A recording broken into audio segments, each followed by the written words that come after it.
Hello and salute everybody. So guys, I pray that you are so grateful where you are right now because we are alive today.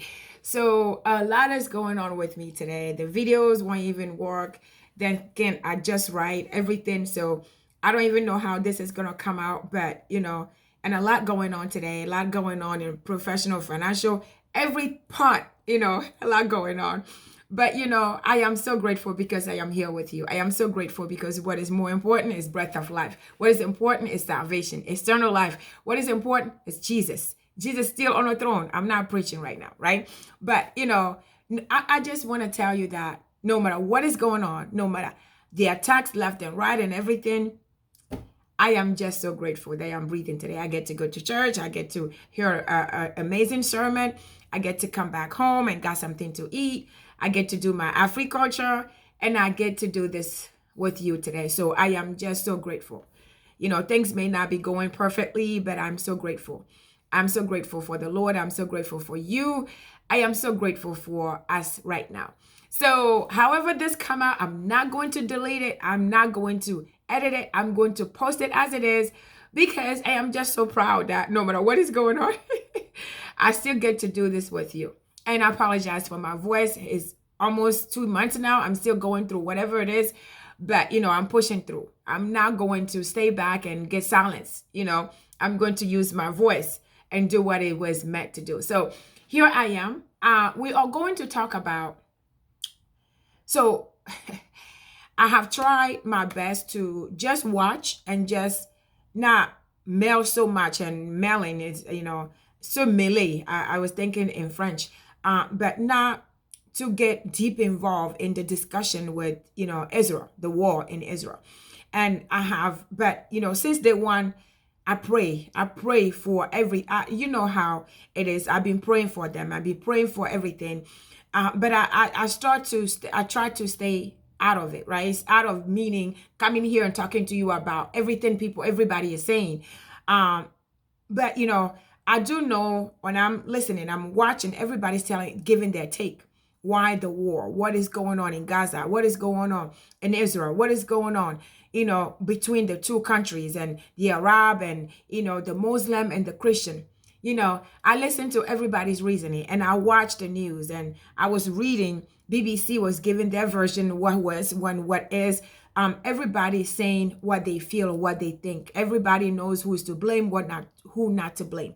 And is it political? When you go to, as I was doing this, I was going to, there's a conflict tension between Muslim, and everybody has different reason. I'm telling you, there are so many reasons. They have their theological differences. They have geopolitical, and political factors. They have evangelism, conversion. They have a role extremists, extremists. Yes, there you go. And everything people have. If you go to why the war in Israel, you have all different kind of, reasoning. What was, what is, who to blame, who not to blame, everything. I am here today, and I have tried not to. The only thing I want is to pray for God's will to be done, because he has always been there, right? He has always won war upon war upon war for his children. So that's why I pray. A prayer is what they need, right? Instead of having to judge and say, who is this and what is that? Who did not do what did the prayer? God can be the center of all. Only God can get us through all of the things that is going on. So I am here today to talk to you about, I want to tell you the reason for all this war between, Muslim and Christian. The reason, the root cause of what we are seeing today. And that's my view from what I read from the Bible, from what I have seen. I tried to discuss this last week on a call, and it was a different version of it. But I want to focus on that because since I have discussed this, it's kept in my mind that, Nicole, bring it online and talk about this. So I wanted to focus on the root cause of the fighting between Christian and Muslim, the fighting between, the Arab and then and the Jews. I want to shine a light and see what you think. If you have a different take, if you have a different understanding, I want us to talk about today. Because when you really understood this, it is a deeper lesson for us. Because when I talk about this, when I was reading, I was talking about it on Tuesday on a call, it kept coming to me, there's so much to learn from this. That a little thing that you can do can turn into something for generation and generation to come. Just a small mistake, just 1 second mistake. Well, maybe 1 second, maybe 5 minutes. 5 minute mistake can lead to generational destruction.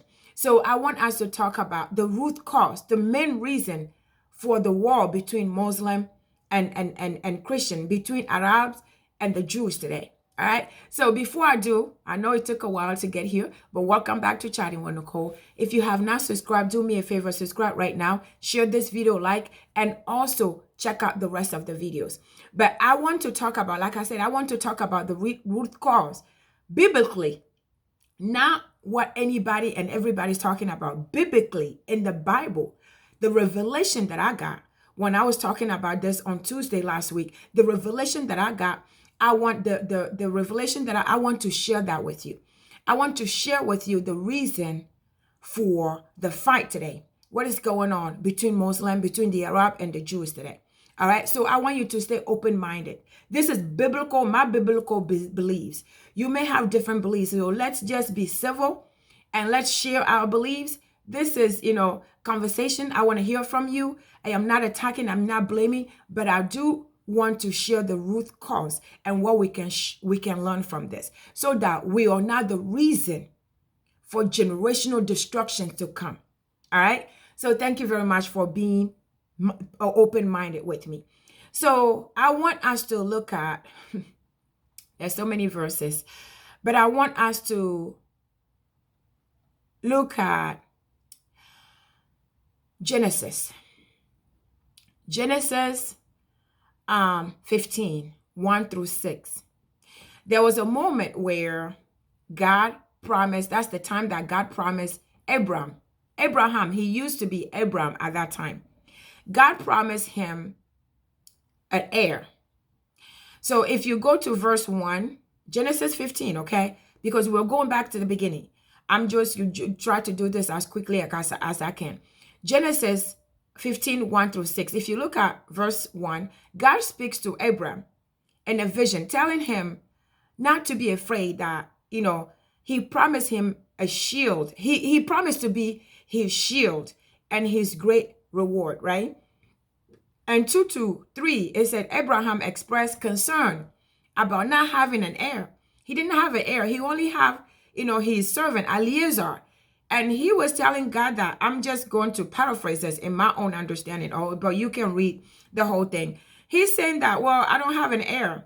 It looks like my servant Eliezer is who is going to take my estate. Everything is going to be left to him because I have no child. Remember, that was Abraham turning to Abraham later on, right? So God reassured Abraham that he will have a biological, heir. He promised him that. At one point, he even took him outside to show him the stars. And verse 5, he showed him the star, asked him to count the stars. Abraham couldn't count the stars. So he told him that this is the number. This is how much is going to be your descendants. Your descendants are going to be this multiple. You're going to have numerous descendants as the stars. And he believed. Abraham believed. When you look at verse 5, it says Abraham believed. He had faith at that time because God promised him. But then God promised him, and if you, and that was, how you got promised something and you just you were excited, right? So I can only imagine how excited Abraham was. He was thinking by the end of the year, Sarah will have a baby. But 10 years passed. When God promised him, after 10 years, and there's a reason I say after 10 years, nothing happened. Well, since nothing happened, And you know how when God promised us something, I'm just putting myself in their shoe, right? I'm sure they told everybody God promised me an heir. Maybe Sarah told everybody her friends in the neighborhood that God promised them a child. But then 10 years, nothing happened. So everybody's saying your God is a liar. Probably your God lied to you. Are you sure? Your husband was telling you the truth. Maybe your husband is lying to you. Are you sure this is what God promised? Because lady Sarah, it's been 10 years. You have not even gotten a miscarriage. There's no way you should be believing that. I'm just putting myself in there. So after that, after 10 years, we are fast forward to Genesis 16, 1 through 16. Since nothing happened after 10 years, Sarah had a good idea. She convinced her husband to sleep with their maid and have a child because they don't see, God promised them, but she said, I don't see anything. Nothing is happening. Well, let's help God. It doesn't mean she tried to help God. So she told Abraham, my husband, come. I have a great idea for you. No matter, I know that this is not, and I know that back in the day, having, multiple wives was okay because Solomon had what? 1,000 women, right? So it wasn't something that was, strange. It was normal at that time. So her allowing her husband to go sleep with her maid to have a child, that it may be shocking to some of us today, but it wasn't shocking, back in the day. So Sarah had a good idea, a great idea. She was thinking in her head, and Abraham did not question it. Your wife is telling you go sleep with the maid because God promised us a child, but we haven't seen it. Maybe he just wanted you to sleep with the maid and have this child so that, in my head, I'm putting myself in Sarah's shoe because I want people to stop calling me barren. I want people to stop asking me. I want people to stop bothering me. So go sleep with the maid and have a child. After all, if it's a child, it's a child, it's your blood. So it doesn't matter if it comes from me or if it comes from the maid. If it comes from the maid, they're going to stop talking about me. As long as you have a child, they're going to stop talking about me. So I'm giving you permission. Go sleep with this maid and have a child. Well, Abraham accepted it. And if you read, you're going to see that Abraham went ahead and slept with the maid and have a child. If you read verse 16, 1 through 16, like I said, you're going to see the result of not being patient, not waiting on God. They have a child, Ishmael. Ishmael was born because Abraham went ahead with the good idea or great idea Sarah has. So the reason we are fighting today is because Abraham did not wait on the promise of God. After 10 years waiting for God's promise, he jumped ahead. They jump ahead. Him and Sarah, they jump ahead to help God and had Ishmael. So Ishmael was born, but it was not God's promise to him. So if you read on verse 16, it said that Hagar, which was the name of the maid, is Hagar. Hagar had a child, Ishmael. And at that time, Abram was 86 years old when they have the child. If you look at Genesis 14 or 12:4, when God gave the promise to Abraham, Abraham was 75 at that time. So 11 years later, he got Ishmael was born to him, but he wasn't the promised child. So after 11 years, he waited that long, but still did not wait for God's promise. He had a child, Ishmael, but Ishmael was not what God promised him. So Ishmael was conceived out of sin because he wasn't married to Hagar. He was married to Sarah, right? So by going out of his marriage and having a child with the maid, that was a sin. That was not being patient. All right. So we have Ishmael is born. So after that, Abraham learned, obviously he learned and he built his faith and everything. And, 15 years after the 11 years, 15 years later, God gave him Isaac. Isaac, who was actually the promised son that God promised him at 75 years old. God promised him a son, which was Isaac, 75 years old. But because he could not wait, he jumped ahead and tried to help God. He got Ishmael out of impatience and out of sin. Now we jump back to Genesis 21, 5 to 12. That's when it says, verse 5 says, Abraham is, now it's not Abram anymore. He's now Abraham. Because Abraham has learned he built his relationship with God and his faith and his trust with God. That's why they say at that time he was a friend of God at that time, because he built his faith and his trust in God. And after 14 years, after the 11 years that he fell and committed, adultery and had Ishmael, 14 years after that, he built his relationship with God. We can see it through the whole Genesis, right? And then 100 years old, he became Abraham. He was the promised man. And Sarah was Sarah with an I. And Sarah's name was changed to Sarah with an H. And Abraham's name was added to Abraham, because they are now God's children. They have learned, they have changed, they have transformed. The promise now came to them. So 100 years old, if you read at verse 5, 100 years old, Isaac was born to him. Isaac was the promised land that God, promised child, promised heir that God promised him. So in total, that's 25 years that he waited, because he fell. He committed sin. At 10 years after, 11 years, a child was born to him that wasn't supposed to be born. So you're like, Nicole, where are you going about all of this? Where I'm leading you to is the reason why the fighting with Muslim and Christian, the fighting with, Arab and the Jews, it is because of the impatience of Abraham. It's because Abraham did not wait. Adultery of Abraham. Abraham impatience is what resulted in Ishmael being born.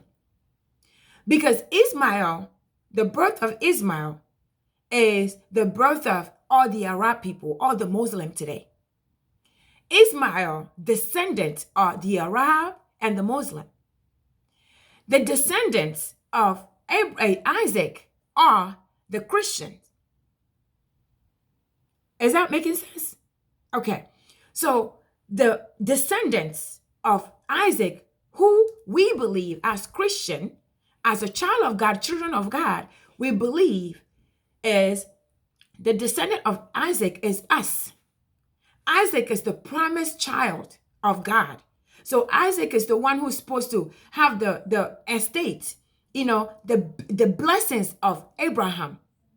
You know how children, when their parent pass away, everybody's fighting that, if they don't leave a will, like, I'm the oldest. I was the one who was born first, or I'm the one who was his favorite. I should have the house. I should have the car. I should have the this and that.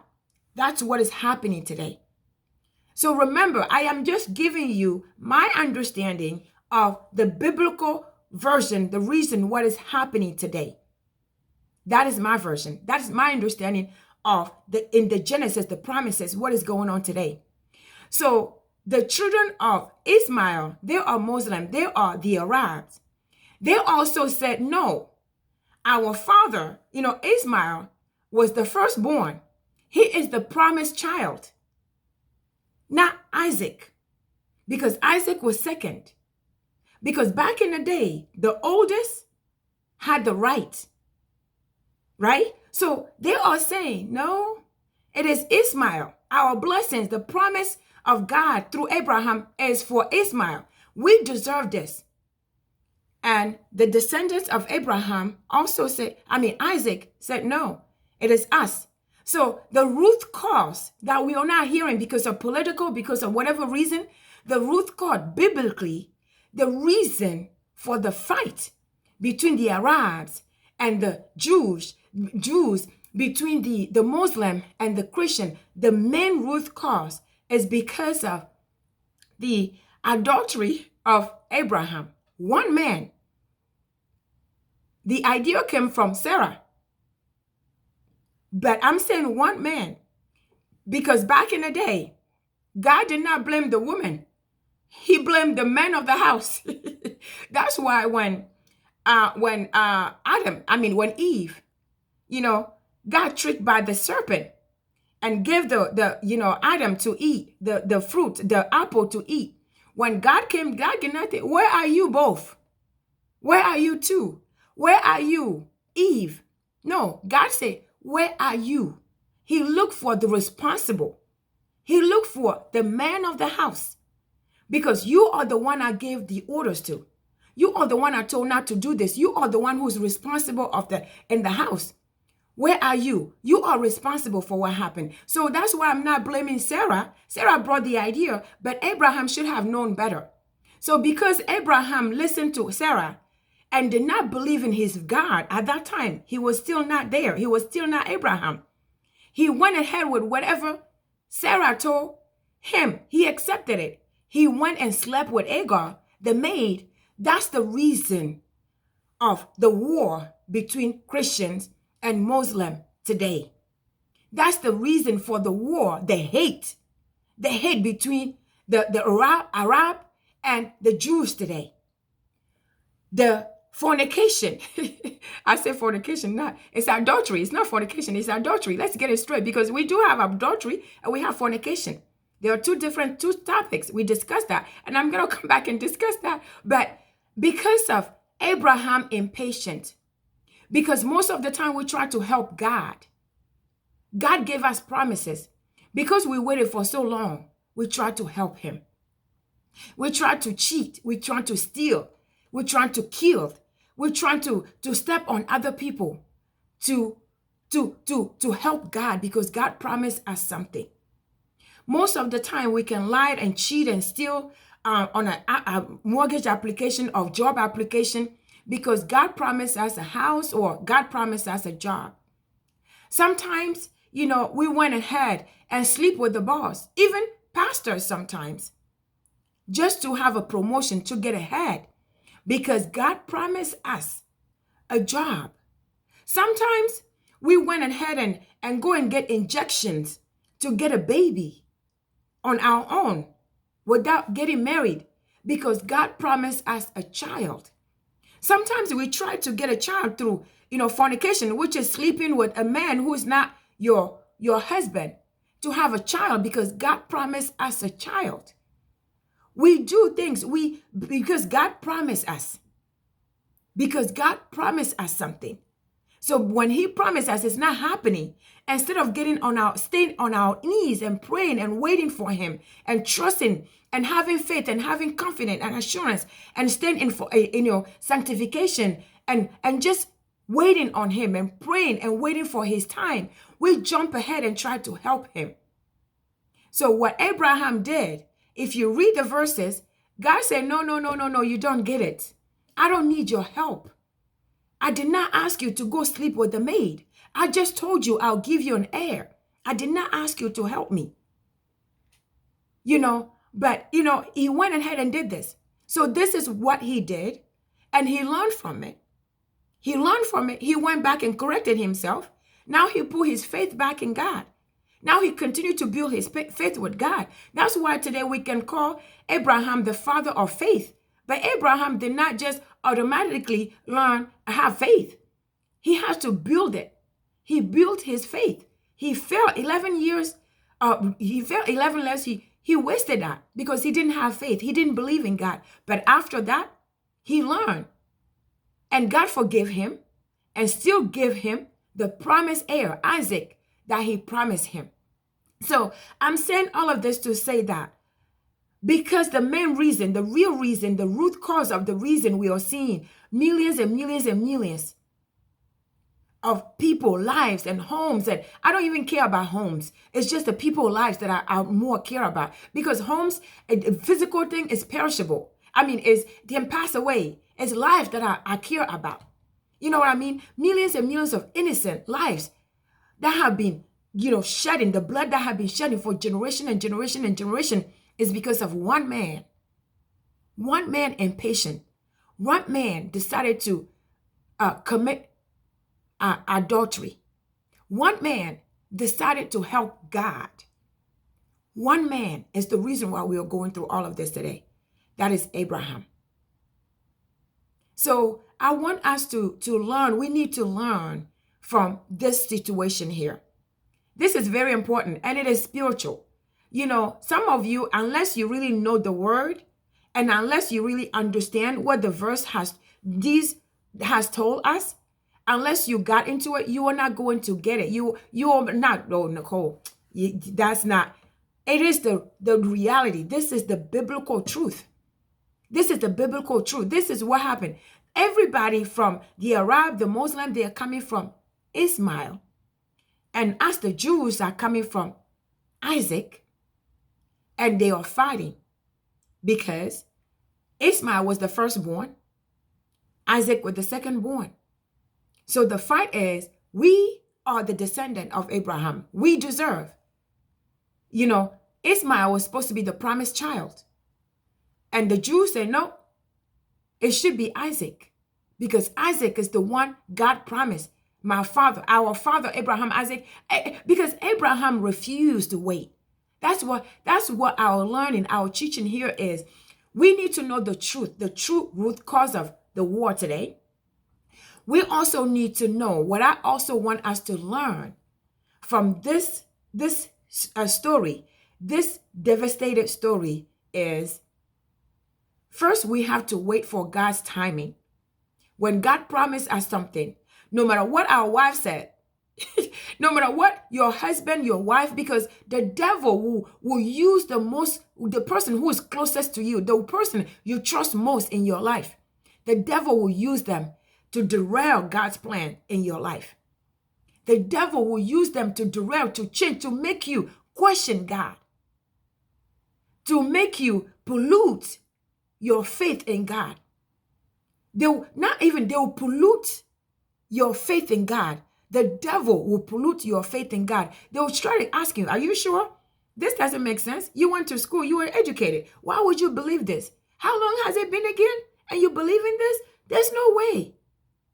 The one you love most will do this to you, will derail you, will pollute your faith if you don't stay connected with God. If you don't truly know the word of God and his promises. So what God promised us, we have to trust in him to deliver. And in order for us to do that, we have to continue to keep our eyes on him and keep praying. Only him can deliver our promises to us. Only him can give us what he promised us. So we have to be mindful. We talked about King Ahasuerus in a book of Esther.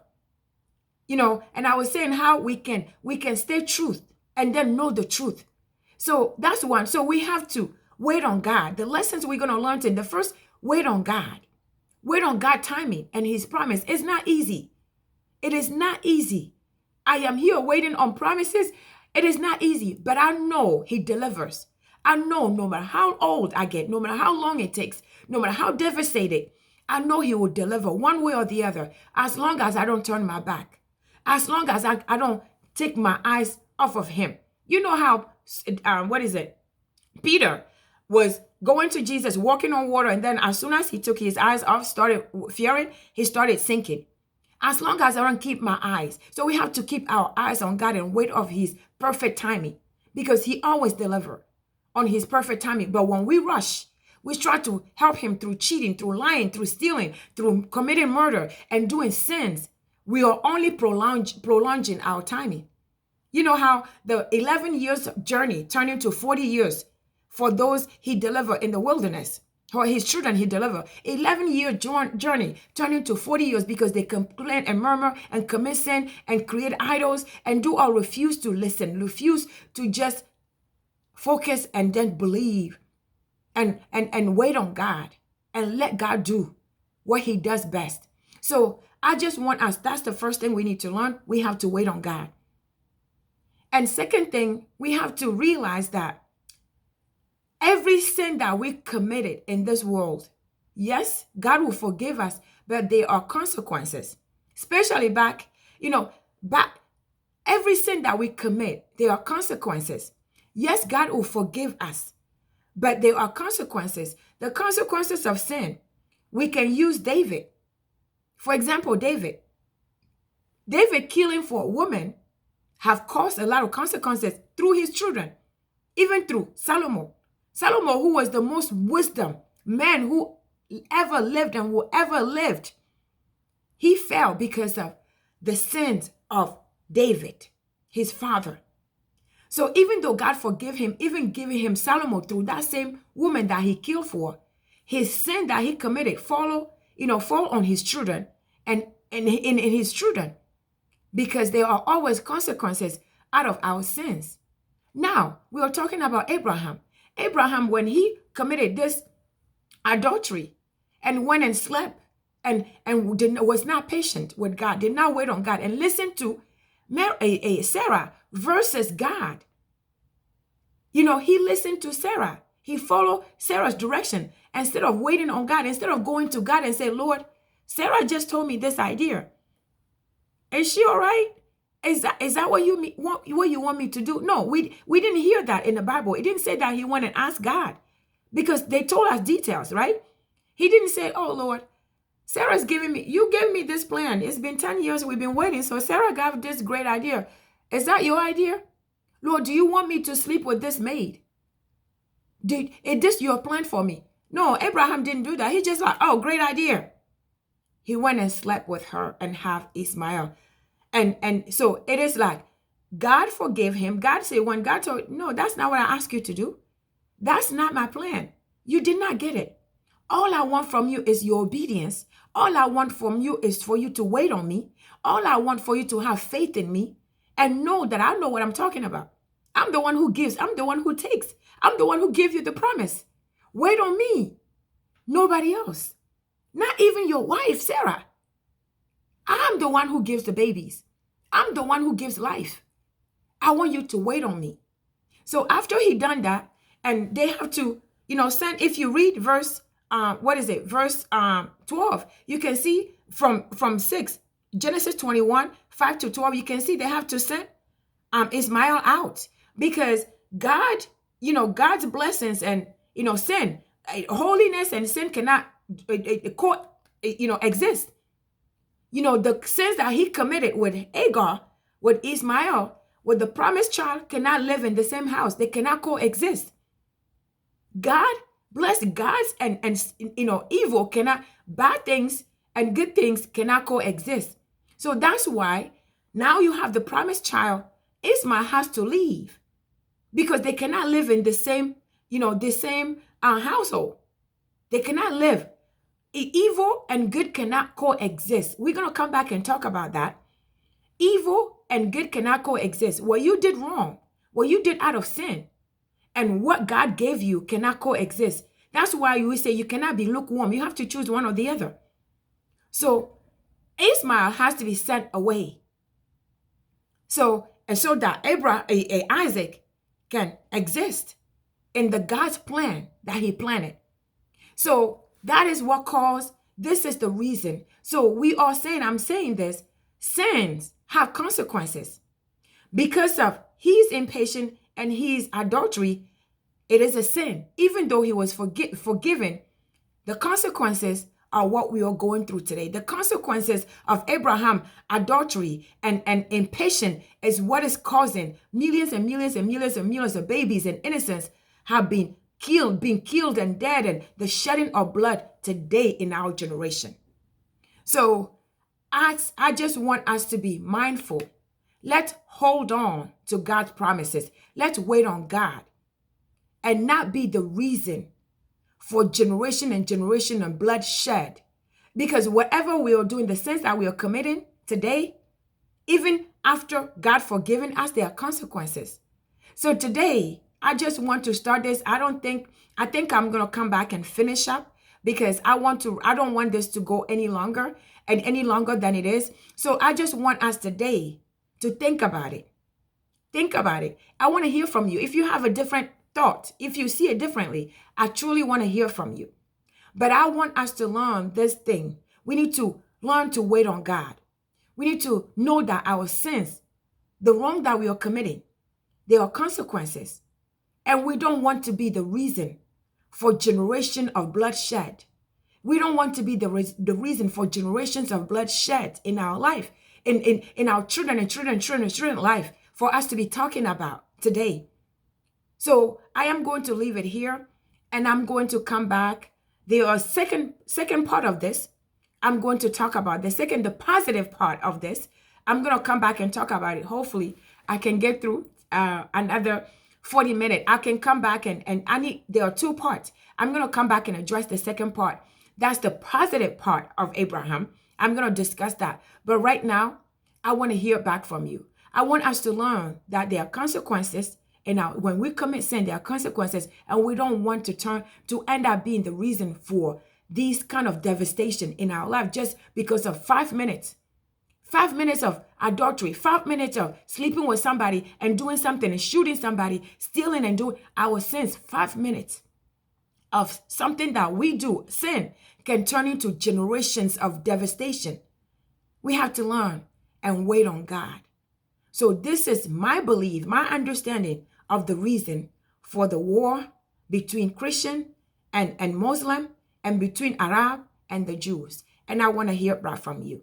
If you have any questions, please reach out to me. We can dip deeper into this, but I want you to share this video with everyone you know. Subscribe to the channel if you have not subscribed, and also check out the rest of the videos. But until then, stay safe and blessed, and I'll see you right on the opposite side.